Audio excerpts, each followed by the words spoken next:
Olá, meu nome é Flávio Fabiano, sou advogado criminalista. Em razão da repercussão e da proporção que se tornou a ação penal que envolve a acusação de estupro contra uma blogueira no estado de Santa Catarina, é necessário que façamos algumas ponderações, algumas considerações.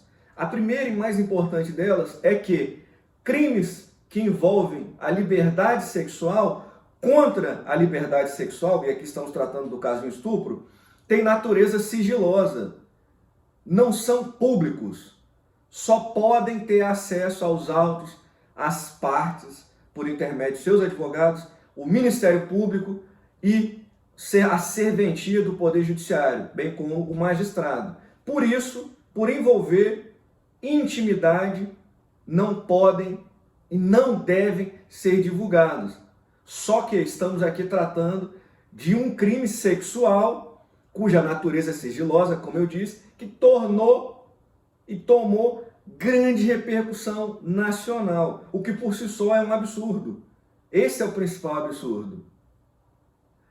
Destaco que a sentença foi absolutória, ou seja, o magistrado, em mais de 60 laudas, porque é uma sentença longa, o Ministério Público fez alegações finais longas, a defesa também se manifestou muito extensivamente na busca da defesa do direito do seu cliente. Então, nessas mais de 60 laudas de sentença, o magistrado esclareceu, pontuou, motivou e fundamentou que as provas existentes eram insuficientes para uma eventual condenação. Porque a nossa Constituição estabelece que indúbio pro réu, sempre na dúvida pelo réu, na dúvida não se condena, na dúvida se absolve. E essa expressão que está largamente tratada e dimensionada, publicada, republicada, replicada de estupro culposo, ela não existe nos autos. Em nenhum momento a defesa lança mão de uma tese de estupro culposo, menos ainda o Ministério Público e muito menos o magistrado na sentença. Isso não existe. Isso foi criado e divulgado como uma forma de dar mais publicidade, maior alcance. Porque qualquer uma pessoa ligada ao direito, seja ele um estudante de primeiro período, ou um advogado criminalista, delegado de polícia, Ministério Público ou os magistrados, sabem que não existe esse crime. E a falta de tipicidade ou a atipicidade está no fato de que, pelas provas, pelo depoimento das testemunhas, que contrariaram em muitas partes o depoimento da vítima, pelas demais provas que foram apresentadas, que contrariam também o depoimento da vítima, é que se chegou pela conclusão da absolvição, conclusão do magistrado, porque na dúvida pelo réu. As provas foram insuficientes, não foi discutido o ato sexual, mas sim se a vítima estava ou não inconsciente. A vítima alegou que estava bêbada, que tinha bebido. Mas isso por si só não significa que estava inconsciente. Absolutamente. Não estou fazendo defesa da vítima e nem estou fazendo defesa do acusado. Apenas trazendo, esclarecendo acerca dos fatos. Mas reitero, o que tem de mais importante é a natureza processual, que ela é sigilosa. E isso foi inobservado, isso foi atropelado, e isso é o fato mais importante nesse momento. A palavra da vítima, assim como no caso dos crimes de roubo, no crime de estupro, também tem grande peso e muitas vezes é tido como a principal prova. Só que neste caso, estamos tratando inclusive de rompimento de ímen, de sangramento, por se tratar de uma mulher que era virgem. Mas isso não significou no entendimento do magistrado, que houve violência sexual, ou que a violência sexual não foi consentida, ou que a vítima estava em completa indisponibilidade, que ela não estava consciente do que estava fazendo, que o ato sexual não foi voluntário. O magistrado entendeu que isso não ocorreu. Por estas razões é que houve a absolvição do acusado. Repito, essa tese de estupro culposo não existe, não foi tratada.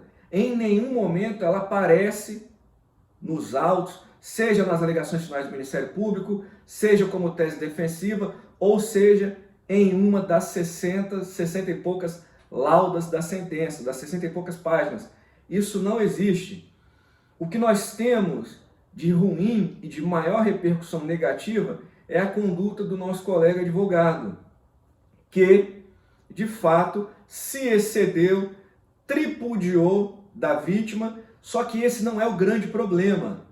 O advogado pode ter se excedido, mas quem tem que ter o controle de uma audiência não é o advogado, mas sim o magistrado. Quem preside, quem manda na sala de audiência é o juiz, não é o promotor. Só que nós temos acusações, constrangimento ilegal, humilhação, tripudiou, tudo isso por parte do advogado. Mas o magistrado se quedou inerte, como comumente é falado no direito. O magistrado permaneceu parado, não se manifestou, não impediu o advogado de continuar aquelas ações agressivas contra a vítima. No entanto, contra a suposta vítima, porque o juiz entendeu que ela não foi vítima de estupro. No entanto, o Ministério Público, como fiscal da lei, deveria intervir e não interveio. O magistrado deveria suspender, cassar ou até mesmo advertir o colega advogado que não agisse daquela forma contra a vítima, mas não fez. E pior ainda, o defensor da vítima em nada se manifestou, que ele poderia ter sido tão quanto ou mais agressivo com o próprio advogado da defesa, advogado de defesa, melhor dizendo, mas ninguém fez nada.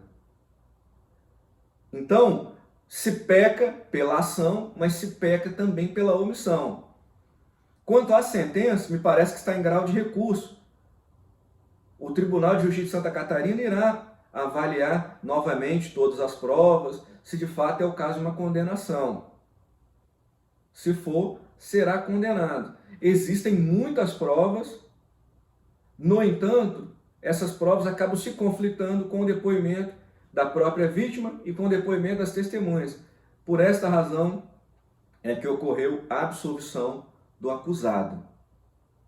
Muito tem se falado aí, sátiras e etc., que o judiciário pode ter sido corrompido, que o Ministério Público também. Eu não acredito nisso.